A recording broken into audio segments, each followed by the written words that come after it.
नमस्कार दोस्तों, मैं सुधीर खांडेकर अपने YouTube चैनल सुधीर व्लॉग में आपका स्वागत करता हूं। और आज जो स्टोरी है वो वर्ष 1980-85 के बीच की है।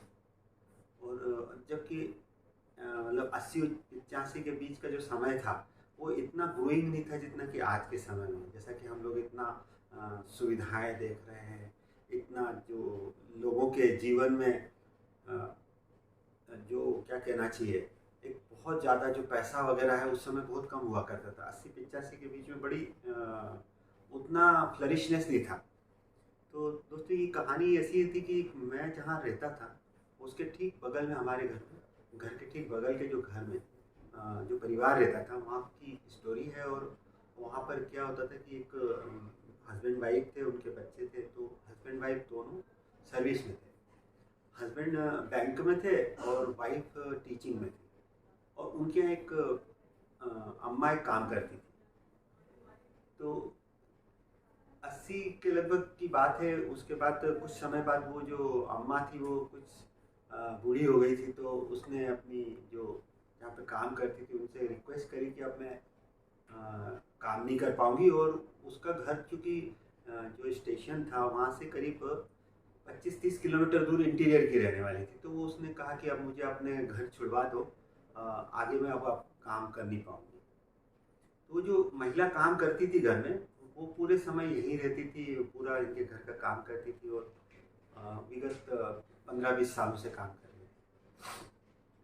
तो फिर जब देखा कि हाँ वाकई बात है, तो 1980-85 के समथिंग उसको उनने उसका जो पैतृक गांव था जहाँ पे उसके और बच्चे बहुएं उनके पोते होते रहते थे, वहाँ उसको उनने जाके छुड़वा दिया। तो दोस्तों कहानी के पीछे मैं बताना ये चाह रहा था कि एक ऐसा कॉन्सेप्ट मेरे को जीवन में पहली बार देखने को मिला जो कहीं पर भी नहीं मिलता है। बात ऐसी थी कि वो जो हस्बैंड वाइफ थे और जो उनके बच्चे थे, तो जो वाइफ थी वो बहुत ही कंजूस थी। मतलब उसके चर्चे थे कंजूसी के। लेकिन एक बार क्या हुआ कि जब वो करीब 90 के लगभग, 90 से थोड़ा मतलब 88-90 के बीच की बात है।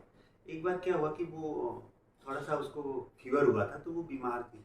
तो उसने अपने बेटे को कहा कि एक काम करो बेटा, ये पोस्ट ऑफिस में जाना और ये मनी ऑर्डर करके आना है। तो उसके बच्चे को आश्चर्य हुआ कि मम्मी किसके यहाँ मनी ऑर्डर करना है, नाम वगैरह लिखवा दो।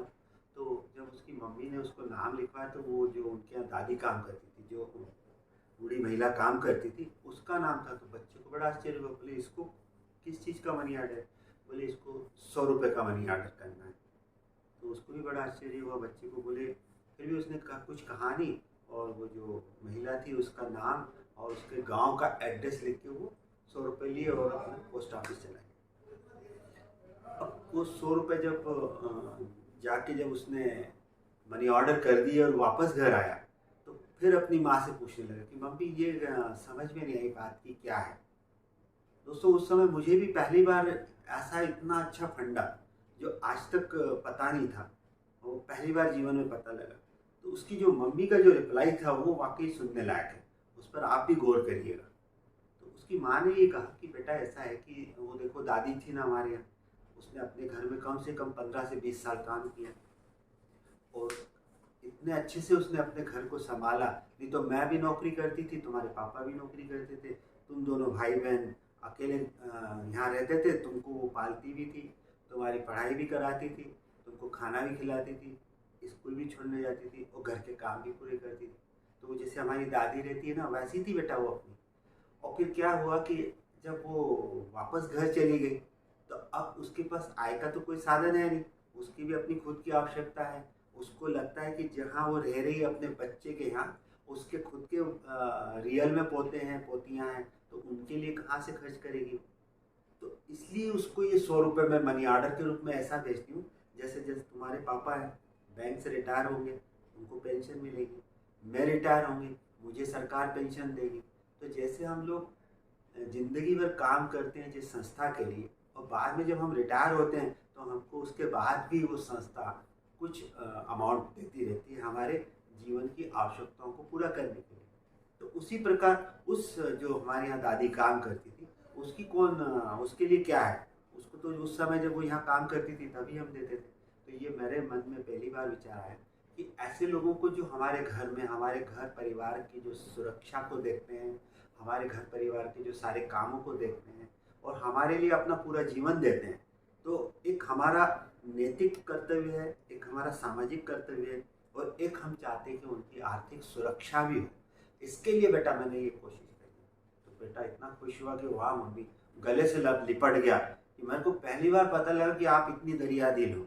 वैसे आप खर्च करती हो, ये बात ठीक है, लेकिन ऐसा मैंने आज तक मेरे दोस्तों पे भी पता नहीं लगा, कहीं पर भी पता नहीं लगा कि इस प्रकार भी होता है।